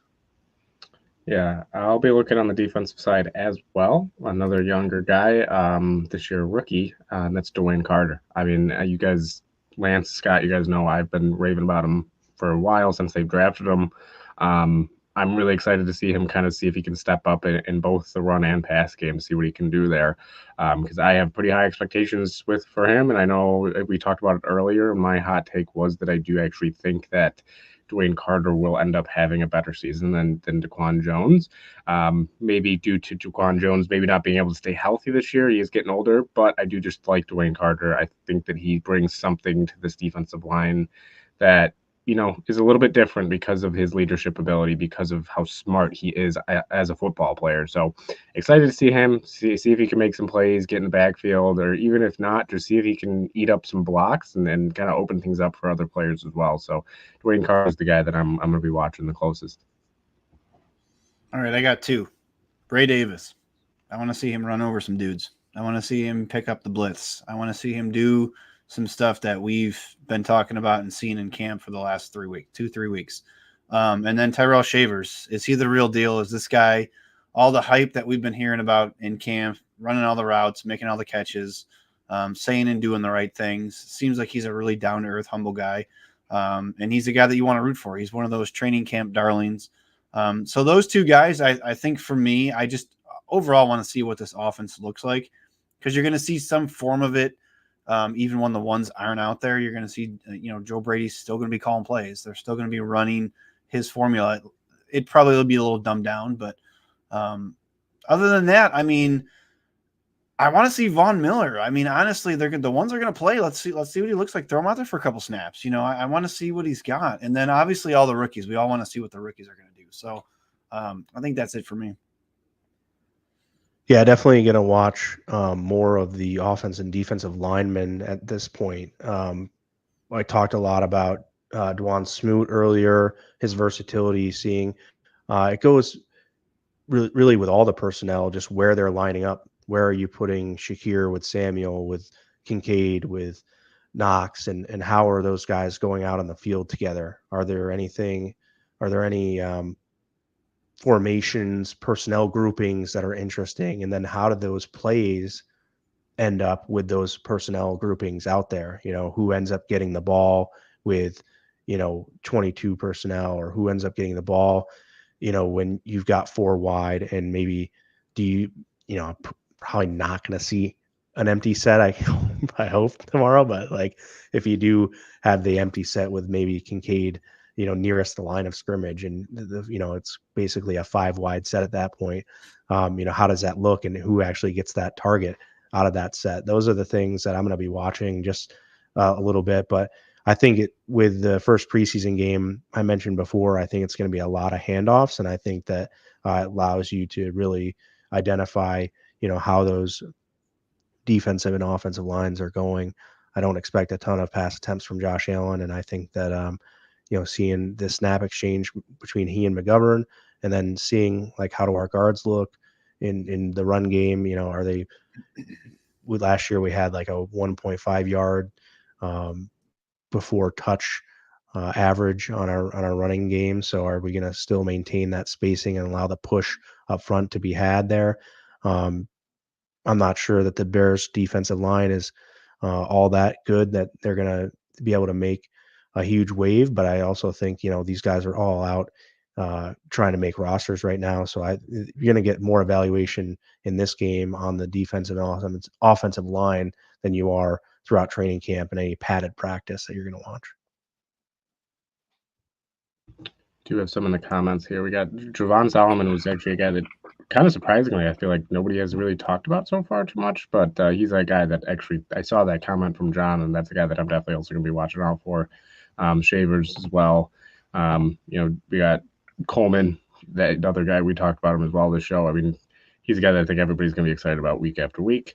And then secondary for sure. We emphasize that heavily today about just making sure that they're communicating well, seeing who's going to step up. So awesome to see you guys in the comments there putting what you guys think. And we can also clarify, nothing necessarily has been said about Milano there, but it's just our ideal is that, he's coming back from injury and he's going to take time to get to a point where he's going to be put into game action. And we just don't think he's there yet.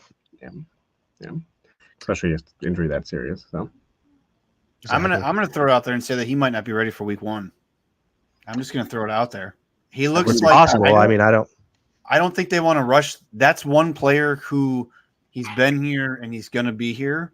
It's a different situation than Von Miller completely. He's not 34 years old. I mean, yes, he's 30, but he's not 34.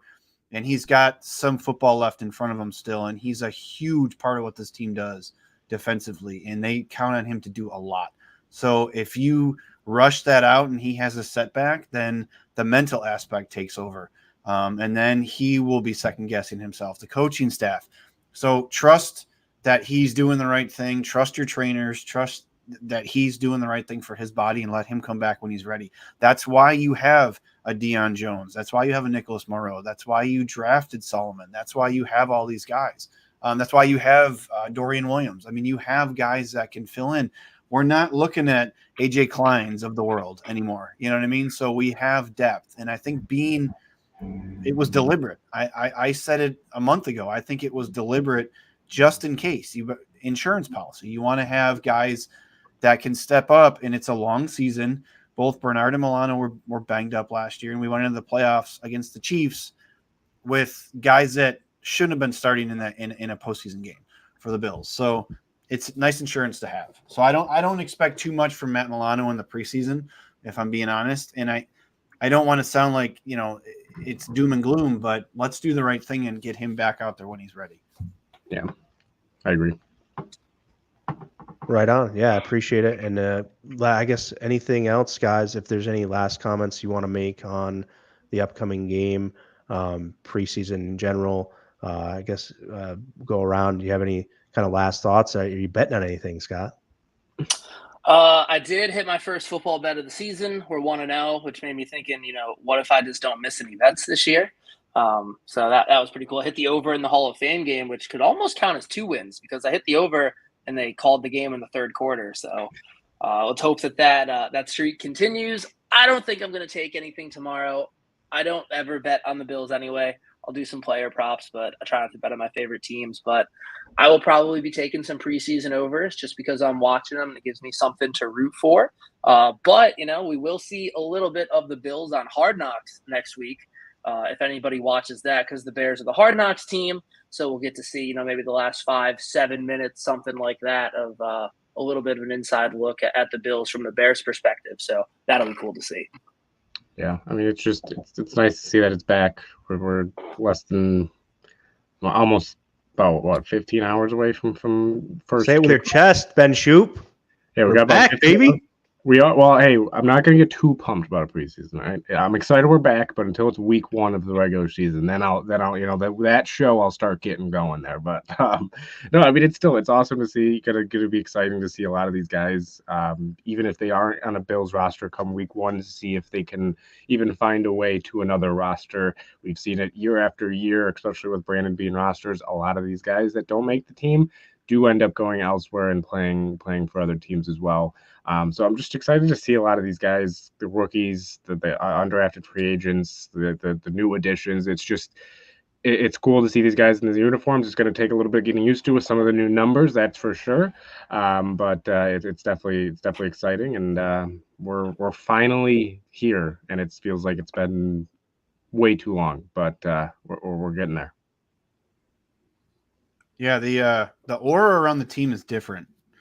And you can read into that however you can dig into that however you want to. The coaches are saying it. Josh has been saying it. The aura around the team is different. And, at the end of the day, I just want to watch these guys have fun, play the game, be competitive, and hopefully they bring out a win, when the games really mean something. I wanted to throw in there, too, if you haven't smashed the like button yet, smash the like. If you're watching it on YouTube, please subscribe. It's huge for us in our algorithm. We're heading into our 5th season of Bills coverage here at Built in Buffalo, so we appreciate everybody that's hung out. There's over 250 people watching on all the platforms. So if you guys could do that, that'd be great. Thank you for all the support. And thank you 3 guys for letting me, jump in here. I'm just getting over. I'll throw this out there. I'm just getting over. I had COVID, so I'm getting over it. I got my voice back. You might have saw me coughing a little bit at the beginning of the show, but whenever I get a chance to jump on, a great show, I'm going to do it. So you're going to see a lot more of me just making, guest appearances and doing stuff like that because football's back. So And if I'm excited.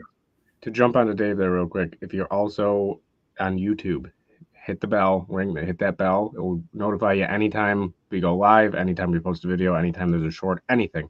So that too as well. So you can be one of the first ones to comment, first ones to like, first ones to just see it. So be sure to hit that bell as well. Absolutely. Thank you to our sponsors, Buffalobillia Sports and More.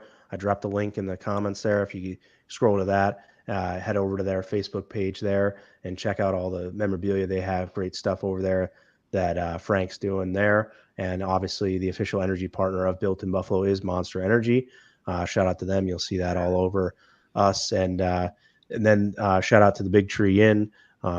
We'll be announcing more about a potential partnership with them in a little bit here, and I'll be down there tomorrow. But if you need a season parking pass and you don't want to pay the stadium rates, you can get $400 for a season rate over at the Big Tree Inn, 97 Rocks over there, the Water Buffalo Club, and Built in Buffalo. So we're gonna have hopefully a great season with those folks, and hope you can join us. So head on over to the Big Trees Facebook page and get their phone number and email, and you can find their contact information there. And we'll have more as it comes through and we finalize some things. But yeah, just always stay in tune with the Built in Buffalo content. We have our Facebook page at nearing 120,000 followers. Really appreciate it. Twitter's nearing 25,000.